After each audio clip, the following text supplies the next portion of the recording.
你好，我是阿力。那么今天的视频我们来聊以下几个方面的内容啊。那么第一就是萨尔瓦多民众暴乱反对比特币支付，那么这背后的逻辑啊，以及我对这件事情的看法。那么第二点呢，就是 DeFi 的业务的增长迅速啊，机构陆续进场。那么这件事情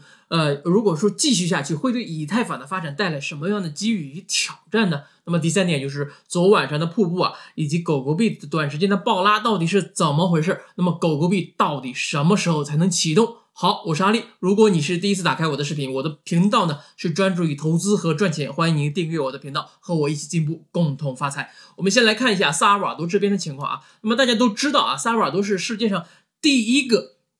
将比特币定为法定货币的国家。那么这个国家在今年的6月份啊，已经立法将比特币定为和美元同等地位的法币，而且呢，他们还推出了比特币的钱包，鼓励商家啊，有人说是强制这个商家，那么支持使用比特币支付。那么有媒体表示啊，萨尔瓦多此举呢将影响西联汇款的大部分的业务，因为这个国家呢，很多的人是在海外这个务工的，然后他们是选择把这个钱呢转到自己的国家，将给西联汇款带来每年约60亿美元的损失。那么，但是在本周三的时候啊，3000多名萨尔瓦多人民走向了街头，反对政府强制性的推行比特币支付，甚至有激进的民众啊砸坏了新安装的这个比特币的 ATM 机。那么整件事情呢就显得莫名其妙啊。那么到底这个国家到底是不是一个民主的国家？到底选择比特币作为法定货币是不是人民的选择呢？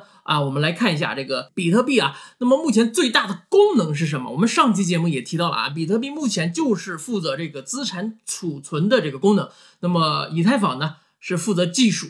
这个负责支付的是谁呢？必须得是这个狗狗币才行啊。如果说这个萨尔瓦多最开始啊将狗狗币定为法币，那么狗币作为人民的货币，那么还会有萨尔瓦多人民上街来反抗吗？那么大家可以去思考一下啊，如果就是换成这个狗狗币的话，到底会是不是另外一种景象啊？那么总之啊，这个比特币的这个属性呢，它已经从最开始的作为这个挑战这个支付系统也好，或者是怎么也好，它已经发生了根本性的改变。那么比特币它不是最开始的比特币了，经过这些年的这个发展啊，我们频道已经讲过很多次了，在这里就不做过多的赘述了。那么目前呢，还有那个南美的其他国家，或者是这个中亚的其他国家也在观望这个萨尔瓦多的这个比特币的进展啊。如果说萨尔瓦多的民众呢，他不是有背后的这种反对比特币、反对加密货币的这种 old money 支持的话呢，是自愿的这个反对啊，走向街头，那么政府呢，应该考虑一下这个支付手段是不是要改成狗狗币，或者是哪怕你去做一个这个民众的民意的调查呢，也是可以的。当然了，我们作为这个旁观者啊，看到的呢也都是表象，那么这背后的这种暗流涌动啊，势力的争斗呢，我们是看不到的啊。那么根据最新的数据显示，目前萨尔瓦多有110万人已经开始使用了政府给他们的这种Chivo 的这种钱包。虽然说这个钱包的 bug 目前还是非常多的啊，动不动就死机了，还转账出现各种各样的闪退的这种问题啊。但是这个国家我们要知道，这个国家只有650万的人口，而之前70%的人他没有银行账号，所以说啊，我们目前来看，这个110万人开始使用这个比特币的钱包呢，也是前所未有的一个进展啊。好，那么我们接下来看另外一个消息啊，机构级的 DeFi 呢有望成为一个价值1万亿美元的行业。那么加密货币分析公司叫 Black Debt 的一份报告称啊，目前正在 DeFi 领域引起了轰动。那么报告里面啊，首席执行官叫乔纳森·克内格特预测，未来5年内约有1万亿美元可能流入去中心化的金融市场。那么他在这个报告里面他写到，如果说1个或者2个主要银行找到一种方法，那么即使仅仅呢向 DeFi 注资1%，也将为其他不甘落后的银行提供一条新的路径。那么大约有94万亿美元的1%，也就是说0.94万亿美元，将会注入这个 DeFi 的生态系统，大约是加密货币市值目前的1半左右啊。那么对传统金融体系来讲呢，可能也只是沧海一粟。那么他的意思呢是，目前世界上100家银行啊，它持有大约就是94万亿美元资产。那么他们投资这个加密货币并非是没有任何的不可能的。那么如果说这100家最大的银行管理的资产的1%投资于 DeFi 呢，那么即便就是他们说，我只是试水，那么也将意味着有约1万亿美元的现金的注入。那么根据区块链数据分析公司 Chainalysis 的数据啊，DeFi 的采用在很大程度上是由大型的投资者推动的。那么根据2021年第2季度啊，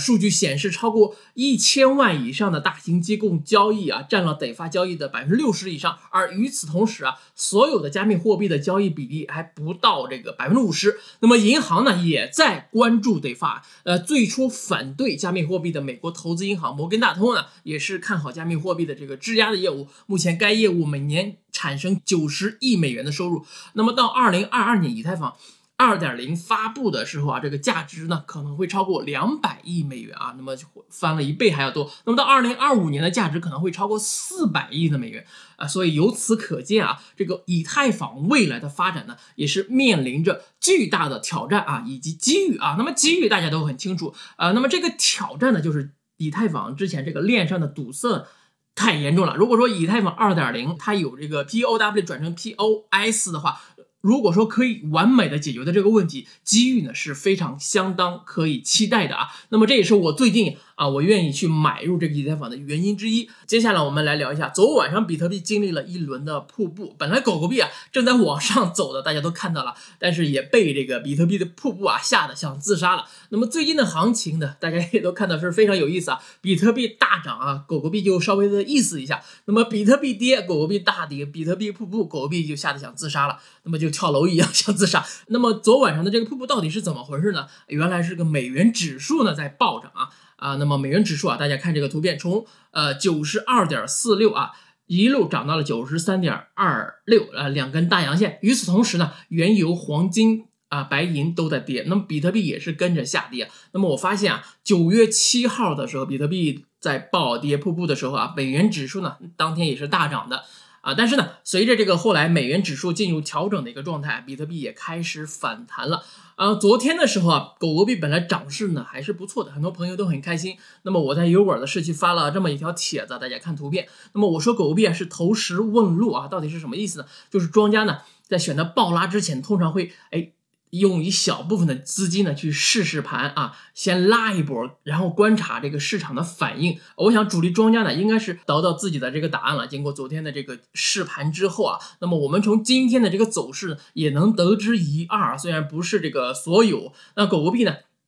目前确实看这个是比比特币跌得猛说明这个散户呢还是被吓懵了上方的抛压呢也是比较严重的。所以我后面认为可能狗狗币还会震荡1到2周，等这个条件成熟了再来一次试盘，然后呢再根据实际情况选择是不是在往上暴拉。那么以上所说的呢都是基于我个人的经验进行的一个判断至于庄家是不是按照我的判断来，我是无从知晓的那么可能主力庄家呢过2天就暴拉，那么也不是没有可能。总之呢大家呢再耐心的等等，不要在这个黎明到来之前你就倒在了这个黑暗里面好，那么以上呢就是今天视频所有的内容了，感谢大家的陪伴，我们下期再见祝你有一个美好的周末 Peace。